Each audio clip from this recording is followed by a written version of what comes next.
So if there's one thing that Shonda Rhimes is absolutely famous for, I mean, there's a lot of things that she's absolutely famous for because she's amazing. But one of those things is casting incredibly sexy people in all roles. And like by sexy, I mean, oh my God, how is it possible that you people exist? It's unreal. So incredibly good looking. And Grey's Anatomy's cast is exactly that. Every single one of them just drop dead gorgeous across the board. These two characters were designed to be drop dead gorgeous. It was actually a part of their personality that was built into, the whole universe there. And they delivered. They delivered in such big ways. And yeah, we are going to be tackling two of the sexiest characters in the Grey's Anatomy universe today. Not literally tackling. I wouldn't do that, probably. But I will tell you who those characters are and what we are doing in just a minute. But before I do, hello, I am Mrs. Soap and Clay. Let's make stuff.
How's it going, Sudsers? Welcome back to the channel. You're at Soap and Clay, where we make all the soapy things, and you are here for day 220 of 365 days of soap. Said all that without taking a breath. And today we are doing McSteamy, Mark Sloan, and Jackson Avery. And yeah, as I said, they are both very sexy. And because they are very sexy, we decided to go with Tom Ford dupes for their bath bombs. McSteamy and Avery are both bath bombs. And that fits completely perfectly because they are both very, very sexy. I'm pretty sure we did Grey Vetiver for McSteamy, and Avery's is a tobacco vanilla from Tom Ford. And the Soaprentice's design for both of these, very, very cool. Very, very thoughtful. I really like it. She wanted to incorporate the steam for the McSteamy. And then Avery, she wanted to capture his eye color because it's a very cool, unique eye color that's both like blue and green. It's very cool. And so let's go to the video and we can watch the Soaprentice in action as she designs bath bombs for McSteamy and Avery. Okay, so first up, the scents for both of these guys. Let's just talk about them one at a time. Let's talk about McSteamy's scent, and that scent is called Grey Vetiver, which is it's a Tom Ford scent, but this is a dupe from Wellington. And notes are orange flower, grapefruit, nutmeg, pimento, which sounds weird, vetiver, and oak moss. And this scent is so just sexy. It is dark, it is sophisticated, it has that oak moss to it, actually gives it a clean dry down. It is absolutely sensual. I love it so much. And this, as far as a good dupe for Grey Vetiver, yeah, no, it's on point. So if you don't want to spend 300 doll hairs on a little itty bitty baby bottle of cologne, because that's what it costs, pick this up from Wellington. Make your own cologne. Shit.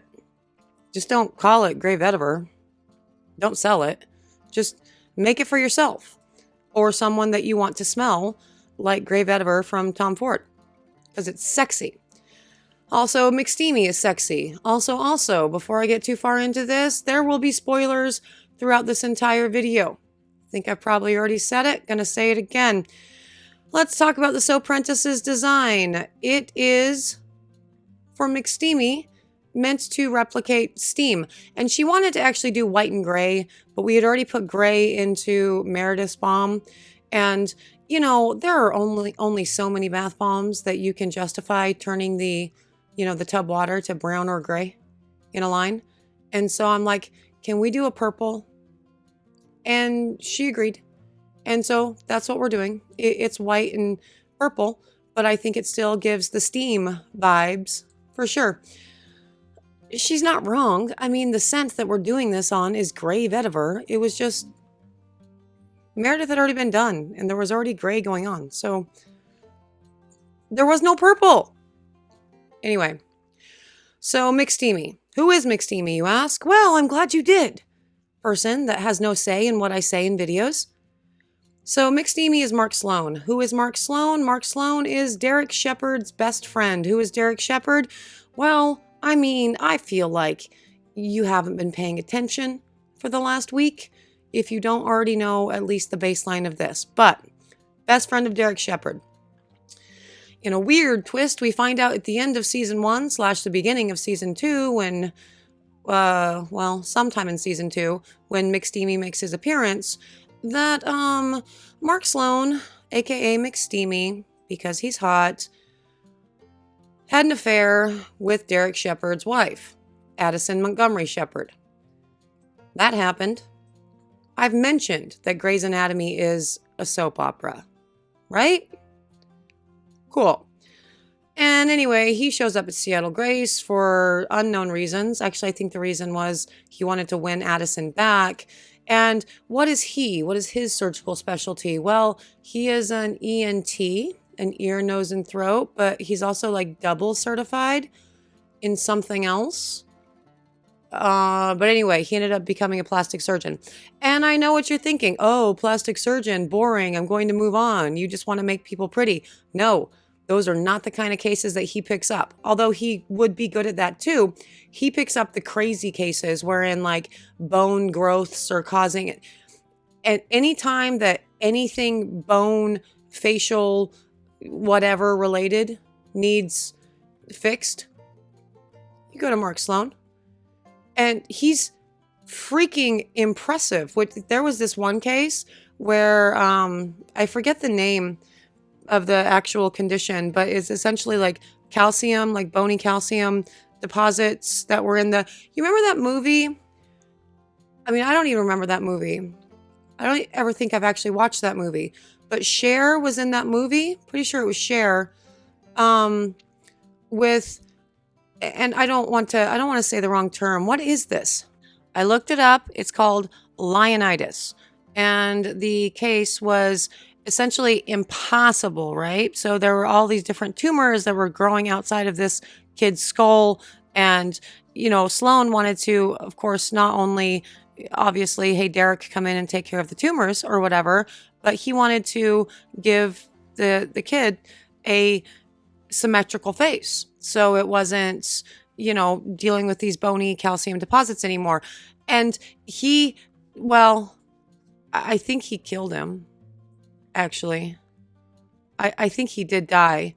But he had a good plan in place. Those are the kind of cases he takes. And he's sexy and he's amazing and he does really good. He's a really good surgeon, okay? And that is all I have time to talk about with Mark right now, but I'll probably talk about him more later, or maybe not. Maybe there's not going to be any weird spoilers with this. I kind of already gave you a weird spoiler about him yesterday, so let's go to Avery.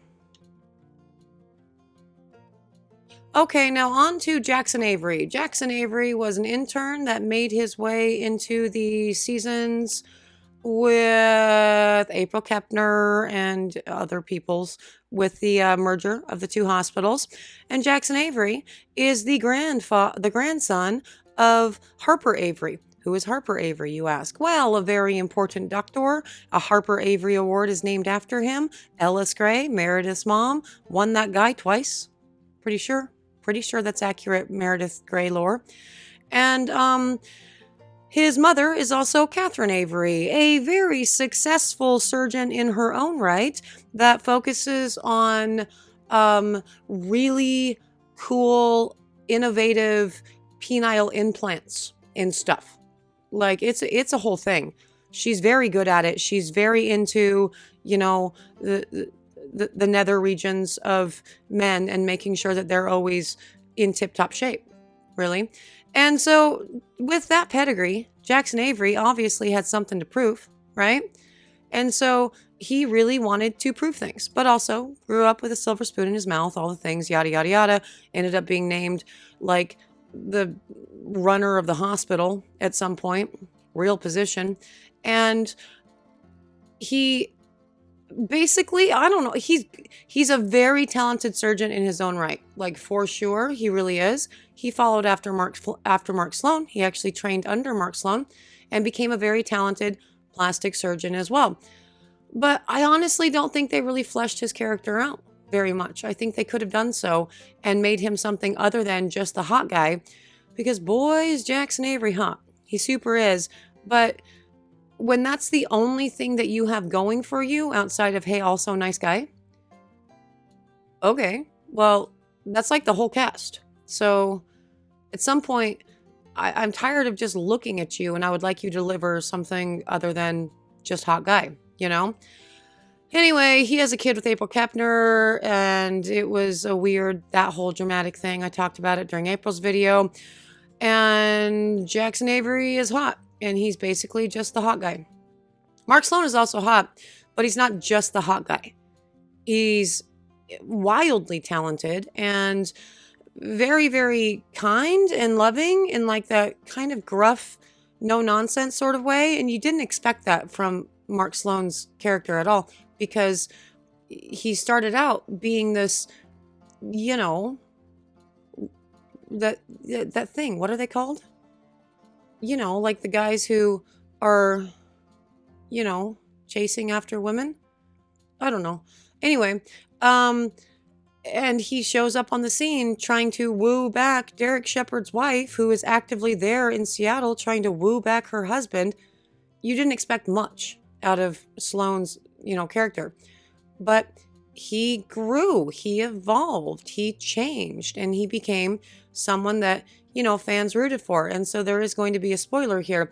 That's why it was so freaking heartbreaking when he died after the plane crash. That sucked.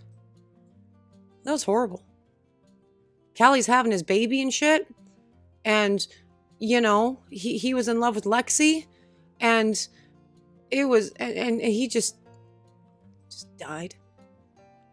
Also, I would like to know whose terrible idea it was to put that many highly talented world's best doctors on one freaking plane at the same time. Why would you do that? We don't do that with our politicians. We don't do that with our important governmental figures.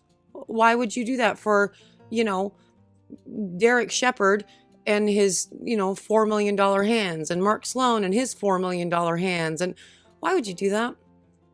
None of this makes sense. Why were there 3 attendings on this flight? This was a really long time ago, guys. It still sticks with me, A. But 2, if you haven't seen it by now, I'm actually not going to apologize anymore. I don't know what's wrong. You're not gonna see it. It's fine. Also, these colors, they're for Jackson Avery's eyes, and the scent is Tobacco Vanilla, also a dupe from Tom Ford. And that scent absolutely slaps. And it's a good dead-on dupe. I know, because Mr. Soap and Clay has this. He also has Grey Vetiver.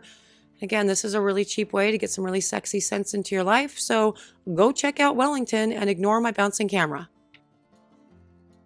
I think I can manage to talk about the bath bombs for a couple minutes. Jackson Avery's. Such a good job. The Soaprentice did such an amazing job capturing the color of his eyes. Both blue and green. They're very beautiful. And the scent, the Tobacco Vanilla, absolutely stunning. Completely works. It is very, very sexy, for sure.